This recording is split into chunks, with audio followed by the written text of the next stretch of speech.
नमस्कार, इंदौर अभय न्यूज के 15 मार्च मंगलवार के बुलेटिन में आप सभी का स्वागत है। आइए देखते हैं इंदौर शहर की खास खबरें। पाटनीपुरा के फल विक्रेता के साथ नगर निगम की गैंग ने मारपीट की और उसके अंगूर का ठेला पलटकर बाट तराजू जब्त कर लिए। 2 मिनट 50 सेकंड के वायरल वीडियो में वह बिलख रहा है, अधिकारियों से गुहार लगा रहा है। वह कभी भागता है तो कभी निगम के वाहन के आगे लेट जाता है, लेकिन अधिकारियों और कर्मचारियों का दिल नहीं पसीजा। इधर मामले में निगम अधिकारियों ने कुछ भी कहने से इनकार कर दिया है। एक और इंदौर पुलिस ने मदुराई के युवक को घर भेज मदद की मिसाल पेश की, लेकिन वहीं दूसरी ओर नगर निगम ने फल बेचकर पालन पोषण करने वाले एक फल विक्रेता का ठेला पलट दिया और सामान जब्त कर अपने अमानवीय चेहरे को उजागर कर दिया। वहां मौजूद किसी शख्स ने इस घटनाक्रम को अपने कैमरे में कैद कर वायरल कर दिया। वीडियो पाटनीपुरा का बताया जा रहा है। वीडियो में असहाय फल विक्रेता चीखता रहा, चिल्लाता रहा, ठेला मांगता रहा, लेकिन पत्थर दिल निगम कर्मियों ने उनकी एक न सुनी। इसमें कुछ महिलाएं भी युवक के समर्थन में ठेला और सामान देने की फरियाद कर रही है। इधर मामले में निगम अफसरों ने कैमरे के सामने कुछ भी कहने से इनकार कर दिया। आपको बताते चलें, ये वीडियो 4 दिन पुराना बताया जा रहा है। शुक्रवार को भी इसी तरह से निगम उपायुक्त लता अग्रवाल से भी सब्जी विक्रेताओं का विवाद सुर्खियों में रहा था। वे सब्जी विक्रेताओं को धमकाते हुए नजर आ रही है।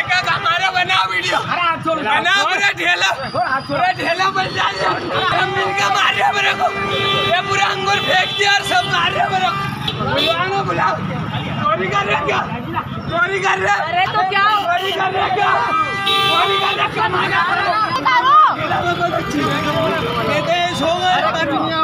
मैं मारूंगा, मैं ढेला में कुछ चीज मैं ढेला में कुछ चीज मैं तो ही मारूंगा।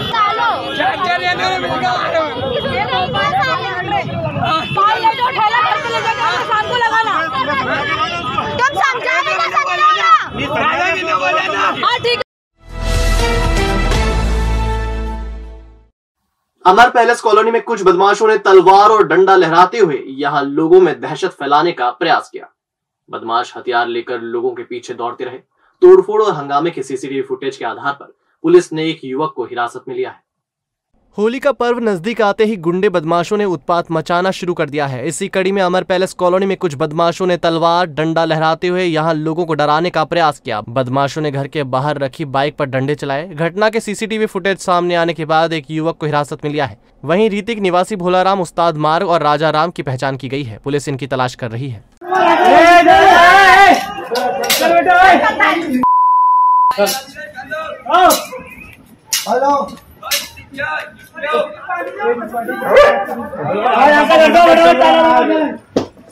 और जो हमें वीडियो प्राप्त हुआ है, उस वीडियो के आधार पर अभी हम लोगों ने कुछ लोगों को आइडेंटिफाई किया है, जिसमें से ऋतिक निवासी भोलाराम उस्ताद मार्ग, राजा राम, ये लोग मेन सस्पेक्ट दिखाई दे रहे हैं। और इसके साथ ही हम लोगों ने एक व्यक्ति को राउंड अप किया है, जिससे हम लोग पूछताछ कर रहे हैं अभी। इन सभी लोगों को राउंड अप करने के बाद इनके जो भी आपराधिक रिकॉर्ड है उनको देखा जा रहा है और इनकी तलाश की जा रही है। अभी इसमें कोई मुख्य आरोपी पुलिस वाले का कोई लड़का नहीं, अभी जांच में ऐसा कोई भी बिंदु हमारे सामने नहीं आया है। अगर आएगा तो हम उस पर कार्रवाई करेंगे।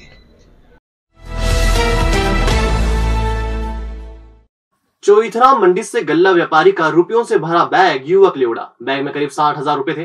पुलिस को घटना के सीसीटीवी फुटेज मिले हैं, जिससे आरोपी की पहचान करने की कोशिश की जा रही है। राजेंद्र नगर थाना क्षेत्र स्थित चोइथराम मंडी में रमेश चंद्र पिता शंकरलाल पाटीदार अपनी फर्म नंबर 173 चलाते हैं। यहां से वह सब्जी का थोक काम करते हैं। उनकी दुकान पर एक युवक ने रेकी की और मौका मिलते ही 60,000 रुपयों से भरा बैग चुरा लिया। घटना समीप की एक दुकान में लगे सीसीटीवी कैमरे में कैद हो गई। राजेंद्र नगर पुलिस का कहना है कि सीसीटीवी फुटेज में चोरी करते और लोगों के बीच बैठते हुए आरोपी दिखाई दे रहा है। जल्द ही उसे पकड़ लिया जाएगा। परसों की बात है, राजेंद्र नगर चौथराम मंडी से एक फुटेज सामने आया है वीडियो में एक व्यक्ति लड़का जो रेकी करके एक दुकान से बैग लेता हुआ दिखाई दिया है, जिसका बताया फरियादी से संपर्क किया गया। फरियादी द्वारा एफआईआर की गई है। उसमें 60,000 रुपये का सामान मसरूका ले जाना बताया गया है। उसमें प्रकरण पंजीबद्ध कर लिया गया है और आसपास के सीसीटीवी फुटेज चेक किए जा रहे हैं और जांच में ली गई एफआईआर और उसकी तलाश की जा रही है। कश्मीर से पंडितों को बाहर भेजने का षड्यंत्र भाजपा ने रचा था, क्योंकि उस समय भाजपा के समर्थन से प्रधानमंत्री वीपी सिंह बने थे। उनके निर्देश पर ही जगमोहन को राज्यपाल बनाया गया था। नेहरू जी कश्मीरी पंडित थे, इसलिए कश्मीरी पंडितों को शिकार बनाया था। युवा पीढ़ी तीनों फिल्म फाइनल, सॉल्यूशन, परजानिया और कश्मीर फाइल्स देखे, स्थिति साफ हो जाएगी। यह आरोप प्रदेश कांग्रेस कमेटी के सचिव राकेश सिंह यादव ने लगाया है। उन्होंने कहा, मध्य प्रदेश के 7.5 करोड़ लोगों को तीनों फिल्म देखने के लिए लिंक जारी कर दी गई है। वे तीनों फिल्म देखें फिर फैसला करें। साजिश के तहत दी कश्मीर फाइल्स के टिकट खरीदकर भाजपा लोगों को फिल्म दिखा रही है। पहली बात तो उस समय कांग्रेस की सरकार नहीं थी, वीपी सिंह प्रधानमंत्री थे और जो भारतीय जनता पार्टी के सहयोग से वो सरकार बनी, वो जगमोहन राज्यपाल, क्योंकि अडवाणी जी भी नेहरू जी से उतनी नफरत करते हैं जितनी मोदी जी करते हैं, और 90 के दशक में उनको वहाँ से कश्मीर से निकाल फेंका गया। इसके लिए कहीं ना कहीं भारतीय जनता पार्टी जिम्मेदार है। इसके बाद 32 साल के बाद 2002 में जब गुजरात के दंगे हुए, वो भारतीय जनता पार्टी भूल जाती है वो किसके योगदान से हुए, वो किसके नेतृत्व में हुए। इन सब बातों को आज युवा पीढ़ी जो 2000 के बाद जिन्होंने जन्म लिया वो नहीं जानती है। उसके लिए जिम्मेदार भारतीय जनता पार्टी है। ये पहली एक भारतीय जनता पार्टी इस देश में ऐसी है जो स्वयं एक मूवी के टिकट खरीद कर लोगों को दिखा रही है और अपने काले कारनामे उजागर कर रही है। इंदौर में बीएसएफ द्वारा मंगलवार को डॉग शो आयोजित किया गया। इस दौरान डॉग्स की विभिन्न ब्रीड ने अपनी काबिलियत का परिचय देते हुए अपराधियों और विस्फोटकों का पता लगाकर बताया। बीएसएफ के विशेषज्ञों के मुताबिक इंदौर और ग्वालियर में विभिन्न प्रजाति के डॉग्स के प्रजनन के बाद मिलने वाले उन्नत नस्ल के डॉग्स को अलग अलग विधाओं में ट्रेन किया जाता है। इन्हें विशेष श्रेणी का भी प्रशिक्षण दिया जाता है। इसमें चोरी का माल ढूंढने, मादक पदार्थ की तलाश करने, विस्फोटक पदार्थ ढूंढने आदि शामिल है। इसके बाद इन्हें आवश्यकता अनुसार तैनात किया जाता है। इनकी विशेषताओं से जनता को रूबरू कराने के उद्देश्य से बीएसएफ ने विशेष शो आयोजित किया था। आने वाले समय में इनका शो स्कूल में भी आयोजित होगा। अपने ओपी के ऊपर तैनात होकर और दाएं बाएं निरीक्षण करते हुए फिर स्वयं नीचे की ओर बढ़ते हुए, और ये गली ने उस सुल्तान को पकड़कर नीचे हल्की केंद्र के सवाल भी बना। स्वच्छ भारत का इरादा कर लिया हमने, देश से अपने। उनकी ट्रेनिंग होती है, उनका प्रजनन होता है, और जो भी हमारी फोर्स की डिमांड होती है बॉर्डर पे अलग अलग ड्यूटीज़ के लिए, उस तरह से इन डॉग्स को वहाँ पर प्रशिक्षण दिया जाता है। उनको उनकी कई तरह की प्रजातियों का उत्पन्न करके और उनको ट्रेनिंग करके, वेल ट्रेन करके, और फिर उनको बॉर्डर के इलाकों में भेजा जाता है।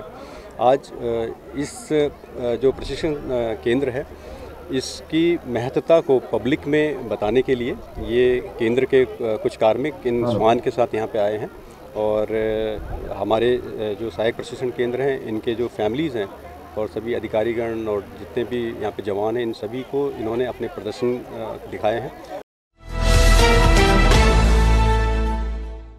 दोस्त की पत्नी से दुष्कर्म करने के मामले में समझौते के लिए आरोपी 1 करोड़ के चेक बाउंस के मामले में प्रकरण दर्ज कराने की धमकी दे रहे थे। पुलिस ने उनके खिलाफ केस दर्ज कर लिया है। 9 महीने पहले दोस्त की पत्नी से दुष्कर्म करने वाला आरोपी अब पीड़ितों को 1 करोड़ के चेक बाउंस मामले में आरोपी बनाकर फंसाने की धमकी दे रहा है। पुलिस ने आरोपी के खिलाफ केस दर्ज करके जांच में लिया है। पुलिस के मुताबिक अगस्त 2020 में आरोपी विवेक शर्मा के खिलाफ पीड़ित ने पत्नी से दुष्कर्म करने की शिकायत दर्ज कराई थी। इस मामले में समझौता कराने को लेकर गौरव जैन ने उसके पार्टनर से उसके ब्लैंक चेक ले लिए हैं और अब समझौते का दबाव बना रहा है। पुलिस का कहना है कि शिकायत पर केस दर्ज कर लिया है, जांच में अभी और धाराएं बढ़ाई जाएगी। लसपुरिया थाना क्षेत्र में एक महिला पीड़िता है जिनके 376 की फरियादी हैं। तो जो आरोपी व्यक्ति है वो भी इनके परिवार से जुड़ा हुआ व्यक्ति है, जो पहले से परिचित था वो, और किसी लेन देन के मामले में इनके पति द्वारा चेक दिया गया था, ब्लैंक चेक दिया गया था, ऐसा इनका कहना है। अब उन ब्लैंक चेक के बहाने वो कहता है कि वो लगा देगा और इनके विरुद्ध धोखाधड़ी का केस कराएगा, और एक तरह से वो प्रयास करता है कि जो पूर्व का 376 का मामला दर्ज है उस मामले में ये समझौता करे या फिर गवाही से मुकरे इत्यादि। इस चीज़ को मद्देनजर रखते हुए ये घटना एक गंभीर प्रकृति की प्रतीत हुई, जिसमें ये अपराध दर्ज किया गया है और इसमें आगे और भी धाराएं बढ़ाई जाएंगी ताकि इनके विरुद्ध प्रभावी कार्रवाई हो सके। कितने लोग शामिल हैं आरोपियों में? अभी एक आरोपी है, उसके विरुद्ध। परिवार का संकट दूर करने के लिए तंत्र क्रिया कराने वाली ठग ने लाखों के जेवरात ठग लिए। पुलिस ने आरोपी के खिलाफ केस दर्ज कर लिया है। उज्जैन जिले के बड़नगर के रहने वाले राहुल ने संदीप गुप्ता की पत्नी रूपा गुप्ता को परिवार का संकट गहने की तंत्र क्रिया से दूर कराने का झांसा दिया था। इस तरह लाखों के गहने ले उड़ाने वाले ठग के खिलाफ पुलिस ने केस दर्ज किया है। आरोपी 1594 ग्राम सोने के गहने, 1012 ग्राम चांदी की पायजब और नगद 84,200 ले उड़ा था। पुलिस ने केस दर्ज करके जांच में लिया है। आरोपी अभी बॉम्बे अस्पताल के पास रहता है, जबकि पीड़ित धार कोठी कॉलोनी रेसिडेंस एरिया इंदौर का रहने वाला है। पहले उसने कहा था कि ये जवरातले को पूजा पाठ करेगा और क्रिया को अंजाम देने के बाद इनके परिवार की जो स्थिति है उसको सुधरेगी, तो उसके झांसा में आकर इन्होंने उनको दे दिया था। तो इस प्रकार से ठगी होने के उपरांत ये मामला दर्ज किया गया है। इसमें जो आरोपी है उसके प्रोफाइल में भी पुलिस ने काम किया है। तो ये राजस्थान का रहने वाला व्यक्ति है और पूर्व में भी उसने ऐसी घटनाएं की हैं और बार बार पुलिस घर पे जाती थी तो पेपर में विज्ञप्ति इत्यादि निकाल के उसके घर वालों ने भी ऐसा डिक्लेयर कर रखा कि उसका संबंध उससे नहीं है। अब पुलिस तलाश कर रही है उक्त आरोपी की और जल्दी उसको पकड़ने का प्रयास किया जाएगा। कहते हैं जहां चाहा वहां रहा, ऐसा ही किस्सा इंदौर में हुआ और मदद की प्रबल इच्छा की बदौलत पुलिस ने 2 दिन से भूखे प्यासे युवक को भाषा नहीं समझ पाने के बावजूद खाना खिलाया और उसे घर पहुंचाने का इंतजाम भी किया। पुलिस का क्रूर चेहरा तो आपने कई बार देखा होगा, लेकिन अब मानवीय पहलू भी देखिए। इंदौर की कमिश्नर प्रणाली की पहल रंग लाने लगी है। पुलिस जरूरतमंद और कमजोरों की मदद के लिए आगे आने लगी है। इस तरह का वाकया सोमवार को हुआ। एक तमिल भाषी युवक इंदौर पहुंच गया था। वह ना तो अपनी बात समझा पा रहा था और ना ही हिंदी समझ पा रहा है, लेकिन फिर भी पुलिस के जवानों ने उसकी मदद करने की कोशिश की और तकनीक की मदद से यह पता किया कि वह तमिल भाषी है और तमिलनाडु के मदुराई का रहने वाला है। युवक ने बताया उसने पिछले 2 दिन से खाना नहीं खाया है। इसके बाद पुलिस ने थाने में उसे खाना खिलाया। उसे सुरक्षित घर पहुंचाने के लिए जीआरपी से संपर्क करने पर इंदौर से मदुराई के लिए सीधी ट्रेन नहीं होने के चलते वाया उज्जैन ट्रेन में बैठाकर अपनों के पास पहुंचाने के लिए रवाना कर दिया। जूनी इंदौर थाना पुलिस द्वारा पेश की गई मानवता की मिसाल की हर किसी ने प्रशंसा की। और अब खबरें दे दनादन। चार्जिंग करने के दौरान सुजीत पिता हृदय नारायण विश्वकर्मा निवासी रंजीत हनुमान को करंट लग गया, जिससे उसकी मौत हो गई। वह 1 सप्ताह पहले ही अपने ताऊजी के लड़के के साथ यूपी से इंदौर के चंदन नगर में फर्नीचर का काम करने आया था। मृतक के भाई संजय विश्वकर्मा ने बताया, रात को हमने साथ ही खाना खाया और वह पत्नी से बात करने का बोलकर चार्जर लेकर दूसरे कमरे में चला गया। कुछ देर बाद उसने बचाने के लिए आवाज लगाई। जब तक मैं पहुंचा तब तक मौत हो चुकी थी। तो बोलता है कि भैया मैं वाइफ से बात कर रहा हूँ, थोड़ा चार्जिंग दे दो। तो वो चार्जिंग लेके गया वो साइड। इसके बाद 5 मिनट के बाद मुझे आवाज़ आया, अरे भैया बचाओ। बस इतना ही आया। मुझे लगा क्या हुआ, मैं दौड़ के गया उधर, देखा तो पड़ा हुआ था नीचे, तो अब करंट मारा था उसको। ये मृतक सुजीत पिता हृदय नारायण विश्वकर्मा, उम्र 25 साल, निवासी आशु स्टोर विक्रम स्क्वायर, रंजीत हनुमान। ये परिजन बता रहे हैं सूचना के तहत कि करंट लगने से इसकी मृत्यु हुई है। पति ने बात करना बंद किया तो पत्नी इतना नाराज हो गई कि उसने बाथरूम में जाकर एसिड पी लिया, जिससे उसकी मौत हो गई। मृतका का नाम सोनू नामदेव निवासी नंदन नगर है। पति सुनील नामदेव ने बताया, छोटी मोटी कहा सुनी होने पर मैंने बात करना बंद कर दिया था, इससे ही वह नाराज थी। पर जब तक वो बाथरूम में चली गई थी तो छोरा बाहर ही निकला था नहा के, छोटा वाला। तो बोलता पापा पापा मम्मी कुछ कर रही है, शायद दरवाजा तोड़ दो। दरवाजा तोड़ा, जब तक एसिड की बाटल उसने पी ली थी। वो घर में एसिड की बाटल थी नहीं, उसने बालक से कम मंगवाई, मेरे को नहीं मालूम, मैं तो सोया ही था। सोनू पति सुनील नामदेव 34 वर्ष, नंदन नगर थाना क्षेत्र चंदन नगर की। ये बॉम्बे अस्पताल से रेफर कर एमवाई अस्पताल में एसिड पीने से भर्ती कराई, जहाँ पर रात्रि 1:45 बजे करीबन मृत्यु की सूचना। जरा सी बात थी कि मैं उससे बात नहीं कर रहा था। मौर्य समाज ने भूमाफिया के खिलाफ कार्रवाई करने और बेगुनाहों को जेल से छोड़ने की मांग को लेकर डीआईजी कार्यालय पर जाकर ज्ञापन सौंपा। समाजजनों ने कहा, उनके समाज सहित 2 अन्य समाज के कुछ लोगों को सरकारी जमीन पर मकान बनाने के आरोप में पुलिस ने जेल भेज दिया है, जबकि 4 ने भूमाफिया से जमीन खरीदी थी और उनकी रजिस्ट्री भी हुई। 6 माह से अभी तक असली आरोपियों को नहीं पकड़ा गया है। समाजजनों ने चेतावनी दी, 5 दिन में आरोपियों को नहीं पकड़ा गया तो बड़ा आंदोलन किया जाएगा। तो आज इस प्रकार से समाज यहाँ आया है और समाज इसको ये ज्ञापन दे के जा रहा है और हम यहाँ निवेदन करने आए हैं कि अगर 5 दिन के अंदर ये कार्रवाई नहीं होती है तो फिर इससे बड़ा आंदोलन यहाँ खड़ा होगा। उसके लिए हम जिम्मेदार नहीं होंगे, प्रशासन जिम्मेदार होगा। एक मामला है, मौर्य समाज के लोग आज जो आए हैं, ये एक थाना भंवर कुआं में है, गुटकेश्वर महादेव मंदिर के, उसमें कुछ भूमाफियाओं द्वारा सरकारी ज़मीन पर बिक्री करने के संबंध में कुछ फरार आरोपी हैं। 5 लोगों के उन्होंने नाम दिए हैं, उन पर कार्रवाई नहीं करके निर्दोष लोगों को बंद किया गया, तो उस पर कार्रवाई के लिए इन्होंने ज्ञापन दिया।